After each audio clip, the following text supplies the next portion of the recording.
Nomination of the Executive Board appoints Dr. Tedros Adhanom Ghebreyesus as Director General of the World Health Organization. Tedros Adhanom በተመለከተ ይሄ ሰውዬ እኮ ራሱ የዛ ቡድን አባል ነው። የዓለም ጤና ድርጅት ዋና ዳይሬክተር ኢትዮጵያዊ ቴድሮስ አድሃኖም ባሳለፍነው ሐሙስ በየመን ሰንዓ ከአየር ጥቃት ማምለጣቸውን ካስታወቁ በኋላ የዓለም መገናኛ ብዙሃን ትኩረት ሆነዋል።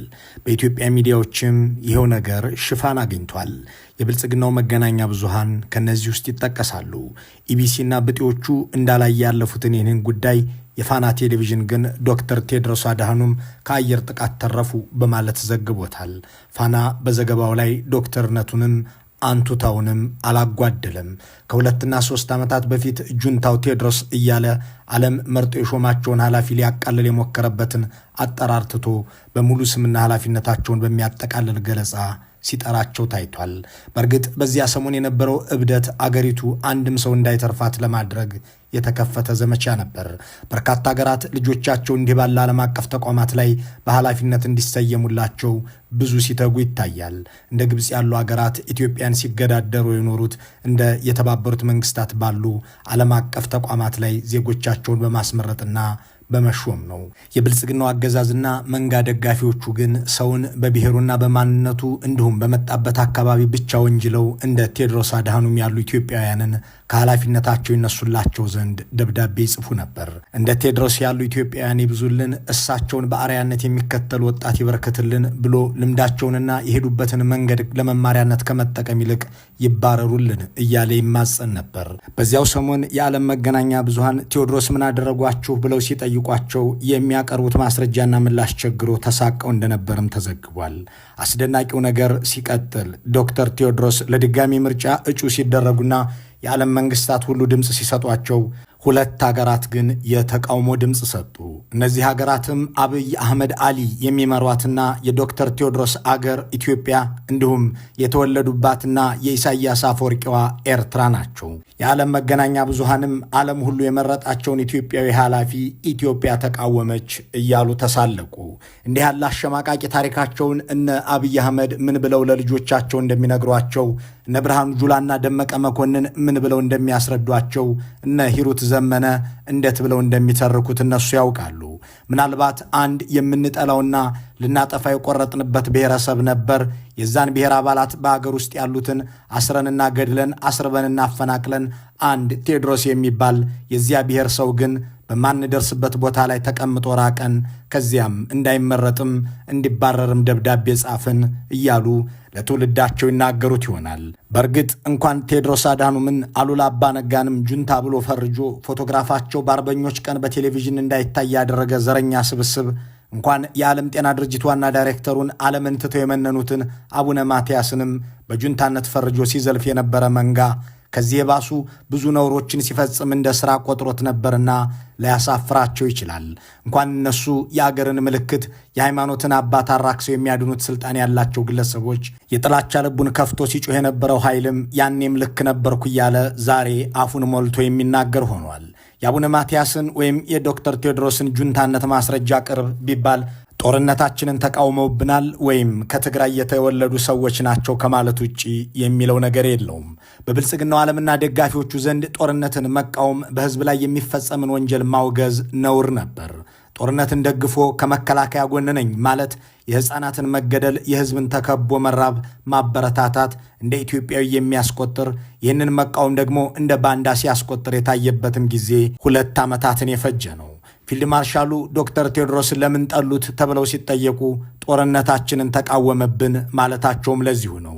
ነገሩን በዝርዝር ለመመልከት ጠቅላይ ሚኒስትር አብይና ዶክተር ቴዎድሮስ ከመጋቢት 2010 ጀምሮ ያላቸውን ግንኙነት ማስታወስ፣ በኋላ ላይ የአብይ መንጋ ደጋፊነትን የተቀላቀሉትና ቴዎድሮስ ለዓለም ጤና ድርጅት ዋና ዳይሬክተርነት እንዳይመረጡ ዘመቻ ያካሄዱ የነበሩትን ሻዕቢያ ሰራሽ የግንቦት 7 ሰዎችና ፊልድ ማርሻሉን ማንሳት ያስፈልጋል።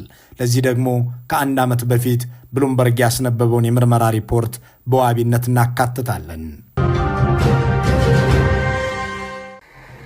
ስርዓቱ ባለቤት እነማን ናቸው ተብሎ ዝርዝር ቢወጣ አንዱ ቴድሮስ አድሃኖም ነው። እጁ ላይ ደም ያለበት ሰው ነው። ዘመናቸውን ሁሉ ኖረውበት ፖለቲካ የማይገባቸው ጥላቻና ዘረኛነት ፖለቲካና ትግል የሚመስላቸው አብይ አህመድ በ100 ዓመት አንድ ጊዜ የማይገኙ ድንቅ መሪ ናቸው እያሉ ቤተ መንግስቱን ሲያጅቡ የነበሩት እነዚህን ተላላኪዎቻቸውን ትተን ዋናዎቹ ላኪዎች ላይ እናተኩርና የብሉምበርግን ዘገባ እናስታውስ። ዘገባው ዘ ሰክሬት ፕሎት አጌንስት ዘ ሄድ ኦፍ ዘ ወርልድ ሄልዝ ኦርጋናይዜሽን በዓለም ጤና ድርጅት ዋና ዳይሬክተር ላይ የተፈጸመው ምስጢራዊ ሴራ በሚል ርዕስ ያስነበበው ጽሑፍ ከጦርነቱ ነውሮች አንዱ ነው። በራሳቸው በጠቅላይ ሚኒስትሩ መሪነት በፋይናንስ ኢንቴሊጀንስ መርማሪነትና በሌሎችም ተቋማት ትብብር ኢትዮጵያዊው የዓለም ጤና ድርጅት ዋና ዳይሬክተር ቴድሮስ አዳኑም በሁለተኛው ዙር የድርጅቱ መሪነታቸው ላይ እንዳይቀጥሉ ዘመቻ ለማድረግ ሐሰተኛ ሰነዶችን በማዘጋጀት እየተንቀሳቀሱ ነበር ሲል በምርመራ ያገኘውን መረጃ አጋርቷል። የትግራይ ተወላጅነት በጁንታነት ተቀይሮ ትግርኛ የሚናገር ሁሉ በሚሳደድበትና በሚገደልበት ዘመን አገዛዙ በሁሉም የመንግስት መስሪያ ቤቶች ውስጥ ያሉ ትግርኛ ተናጋሪዎችን አባረረ። ትግርኛ መናገር ባይችልም ስም እስካያት እየታየ የትግራይ ሰው ሊሆን ይችላል የተባለ ሁሉ ታሰረ፣ ተገደለ፣ ተሰወረ። ይህ ሁሉ ሲደረግ ግን መንግስት እልፍ ጥሪዎችንም አቅርቦ ከህሊናና ከታሪክ የምናጥፋቸው እያለ ለምኖ የኢትዮጵያ ህዝብ በየአካባቢው አብረውት ከሚኖሩ የትግራይ ተወላጆች ጋር በህብረት የመኖር ልምዱን አላቆመም ነበር። በእድርና ቁቡ መወዳጀቱ፣ በለቅሶና ሰርግ መደራረሱ አልተቋረጠምም ነበር። የማህበራዊ ግንኙነትን ለይቶለት እንዲበጠስ ለማድረግ ሲተጋ የነበረውን አገዛዝ አልተባበር ያለው ኢትዮጵያዊ በመብዛቱ ምክንያት መንግስትና ደጋፊዎቹ ሊገድሏቸው ያሰቧቸው የትግርኛ ተናጋሪዎች ቁጥር በሚፈልጉት ደረጃ ሳይሆንላቸው ቀረ። የነሱ ዕቅድ ኢትዮጵያን ከትግርኛ ተናጋሪዎች ለማጽዳት የበቀሉበትን ምድር ማጥፋት የሚል ነበር። ሆኖም የኢትዮጵያ ህዝብ አልተባበራቸውምና ከሸፈባቸው። አገዛዙ በራሱ መዋቅር ውስጥ ያሉትን ሰራተኞች በሙሉ ካስወገደ በኋላ ግን አንድ ሰው ቀረው። እኒህ ሰው ዶክተር ቴድሮስ አድሃኖም ገብረ ኢየሱስ ይባላሉ። የዓለም ጤና ድርጅት ዋና ዳይሬክተሩን ኢትዮጵያ በመስራች አባልነት በገባችበት የተባበሩት መንግስታት ውስጥ እንዲህ ባለ ትልቅ ኃላፊነት የተቀመጡ የመጀመሪያው ኢትዮጵያዊ የሆኑትን የዚህ የዓለምን የጤና ስርዓት የሚቆጣጠረውን ተቋም በመምራት የመጀመሪያው አፍሪካዊ የሆኑትን እኒህን ሰው ለማንሳት አቅም አነሰው። ብሉምበርግ እንደሚለው የኒህን ኃላፊ ስም በማጠልሸት የድርጅቱን መሪነት እንዲያጡ ማድረግ አንድ ስልት ሆኖ ተቀነደፈ። ይህንን ተግባር በቀዳሚነት የጀመሩት ያኔው ጄኔራል የአሁኑ ፊልድ ማርሻል ብርሃኑ ጁላ ናቸው። በወቅቱ ጦረኛ ደጋፊዎቻቸውንና አገዛዛቸውን ያስደሰቱ መስሏቸው የተናገሩትን ጋዜጣው አስታውሶታል። ገና በጦርነቱ ጅማሮ የመጀመሪያ 2 ሳምንታት የተናገሩት ንግግራቸው እንዲህ የሚል ነበር። ቴድሮስ አድሃኖም በተመለከተ ይህ ሰውዬ እኮ ራሱ የዛ ቡድን አባል ነው። እንደምታውቁት የእነሱ ማዕከላዊ ኮሚቴ የዛ ቡድን አባል ነው። ይህ ጥንቅቅ ያለ ውሸት ነበር። ብርሃኑ ጁላ ይህንን በሚናገሩበት ዕለት የዓለም ጤና ድርጅት ዋና ዳይሬክተሩ ከህወሓት አባልነት ለቀው ከወጡ ቢያንስ 6 ዓመት ሆኗቸዋል። የቀድሞ ፓርቲያቸውም በሳቸው ፈንታ ሌላ አባል መርጦ የሾመው ገና በ2009 ዓ.ም ነበር። ብርሃኑ ጁላና አብይ አህመድ ለህወሓትና ኢህአዴግ በተላላኪነት እየሰራን ነው በሚሉበት ዘመን እንኳን ዶክተር ቴዎድሮስ ከድርጅቱ ለቀው ወጥተዋል። እንዲያም ሆኖ ገለልተኛነት በሚጠይቀው በዚህ ዓለም አቀፍ ተቋም ውስጥ በኃላፊነት ለመቀጠል የአንድ አገር ክልላዊ ፓርቲ አባል መሆን አይቻልም። እንዲህ ባለ ኃላፊነት ላይ ያሉ ሰዎች በአንድ አገር የውስጥ ጉዳይም ሆነ በሁለት ሀገራት ግጭት ላይ ጣልቃ መግባት አይፈቀድላቸውም።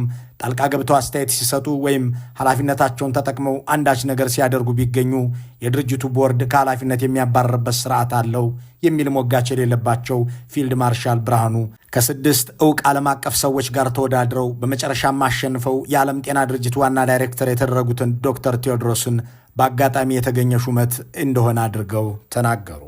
የዛ ቡድን አባል ነው። አጋጣሚ ወርልድ ሄልዝ ኦርጋናይዜሽን ገባ።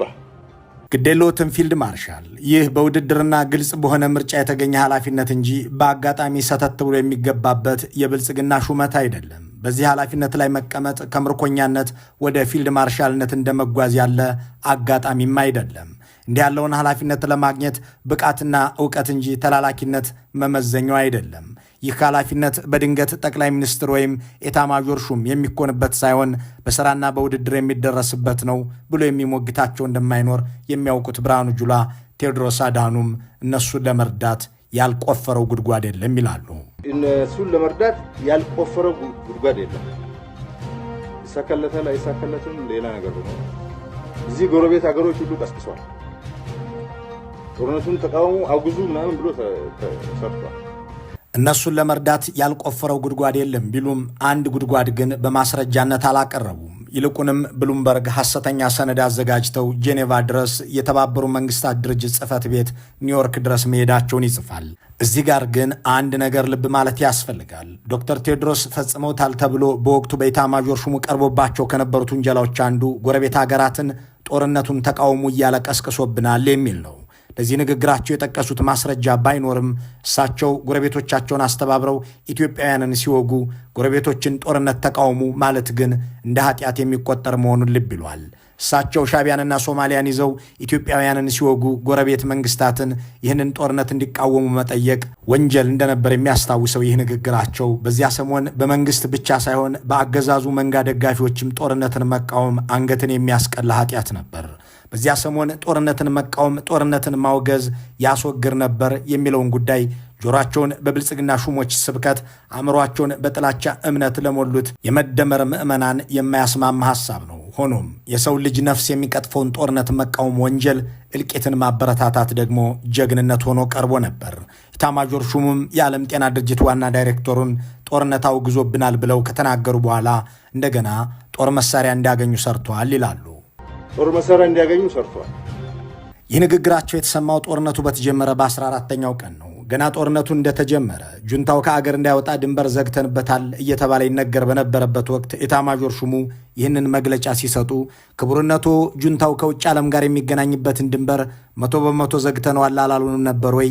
2 ሳምንት ውስጥ የጄኔቫው ዶክተር ቴዎድሮስ ለህወሓት መሳሪያ እንዴት አደረሱለት ብሎ መጠየቅ እንኳን ያኔ ዛሬም በጁንታነት የሚያስወነጅል ነው። ፊልድ ማርሻሉ ግን ግትልትል ውሸቶችን ሲደረድሩ አምኖ የተቀበለ የዋህ ብዙ ነበር። የህወሓት ማዕከላዊ ኮሚቴ አባል ነው ሲሉ እንደዚያ ይቻላል ወይ ብሎ የማይጠይቅ ጦርነት አቁሙ ብሎ አወገዘብን ካሉ በኋላ ጦር መሳሪያ ቀረበ ማለቶ አይጣረስበትም ወይ ብሎ የማይሞግት ጦረኛ ደጋፊ የነበራቸው ብርሃኑ ጁላ ይቀጥላሉ። ቴዎድሮስ ወንጀለኛ ነው። ያደረገበት ምክንያት ደግሞ የነሱ አባል ነው፣ ራሱ ወንጀለኛ። እንዲህ ባለ ዓለም አቀፍ ኃላፊነት ላይ ያለን ሰው ለመወንጀል በቂ ማስረጃ ማቅረብ ያስፈልግ የነበረ ቢሆንም በጊዜው ግን ከትግራይ መወለድ ብቻውን በቂ ወንጀል ነበር። ዶክተር ቴዎድሮስ አዳኑም ይህንን በተመለከተ ለብሉምበርግ በሰጡት አስተያየት በማንነቴ ምክንያት የተፈጸመ ስም ማጥፋት ነው ማለታቸውም ለዚያ ይመስላል። ዶክተሩ በኢትዮጵያ ሀብት የተማሩ በኢትዮጵያ ውስጥ በኃላፊነት በሰሩ ጊዜ ባገኙት ልምድም ዓለምን ለመምራት እምነት የተጣለባቸው የኢትዮጵያ ሕዝብ ሀብት መሆናቸውን ብልጽግናዎች ማሰብ አይፈልጉም የሚል አንድ አስተያየት ሰጪ ገና በመጀመሪያው ዙር ውድድራቸው ወቅት ሻቢያና ግብፅ ያሰማሯቸው የግንቦት 7 ሰዎች ዘመቻ ሲያደርጉ የነበረበትን ሁኔታ አስታውሶ 9 ወንድምና እህት ያለው ሰው ቴዎድሮስ እናቴን አምክኗታል እያለ ሲናገር ሰምቸው ጥላቻ የት እንደሚደርስ አስተውያለሁ ይላል። ሐሳቡን ሲቀጥልም ኢትዮጵያ እንደ ዶክተር ቴዎድሮስ ያለን ሰው እንዲህ ላለ ኃላፊነት ለማብቃት ብዙ ዘመን እንደጠበቀች ገልጽና እንዲህ ያሉ ሰዎችን ያለ ጥፋታቸው በሐሰት ከመወንጀል ለአገር የሚተርፍ ሥራ እንዲሰሩ ለማድረግ በጥንቃቄ መያዝ ያስፈልግ ነበር ይላል። እነዚህ በኋላ ላይ ከኦሮሞ ብልጽግና ደጃፍ ላይ የተገኙት ኃይሎች ሻቢያና የ4 ኪሎ ቤተ መንግሥት የሰጧቸውን መፈክር ይዘው ቴዎድሮስ ይውረድልን እያሉ በዓለም ጤና ድርጅት በር ላይ ሲሰለፉም ታይተዋል።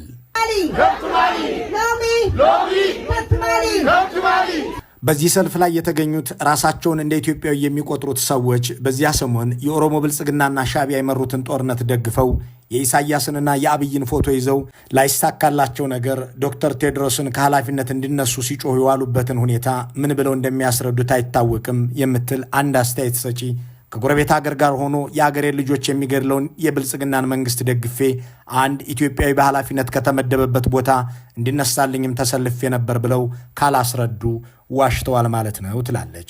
ስለ ጉዳዩ የጠየቅነው ሌላ አስተያየት ሰጪ በበኩሉ በኢትዮጵያ ውስጥ ያለውን ተቋምና ታዋቂ ሰው ሁሉ ለአንድ ሰው ስልጣን መክረም ሲባል ለጦርነት ግብዓት ያዋለና ህዝብና ህዝብን እንዲጫረስ ሲቀሰቅስ የነበረ አገዛዝ እንዲህ ያሉ ግለሰቦች ላይ ማተኩሮ ቢገኝ ብርቅ ሊሆን እንደማይችል ይገልጻል። ሐሳቡን ሲቀጥልም ብልጽግናና የጦርነት ደጋፊዎቹ ለአገር ጥቅም ሊሰጡ የሚችሉን እንደ ዶክተር ቴዎድሮስ አዳኑም ያሉ ሰዎችን ስም በማጥፋት መጠመዳቸው ልክ እንዳልነበር ማንሳት ዛሬም በጁንታና ወያኔነት የሚያስወነጅል ነው ይላል። የዓለም ሀገራት በሙሉ ያለ ተቃውሞ ድርጅቱን በድጋሚ እንዲመሩ ሲፈቅድ ብልጽግና መራሿ ኢትዮጵያ ብቻ ግን ዶክተር ቴዎድሮስን በመቃወም ትዝብት ላይ ወድቃለች።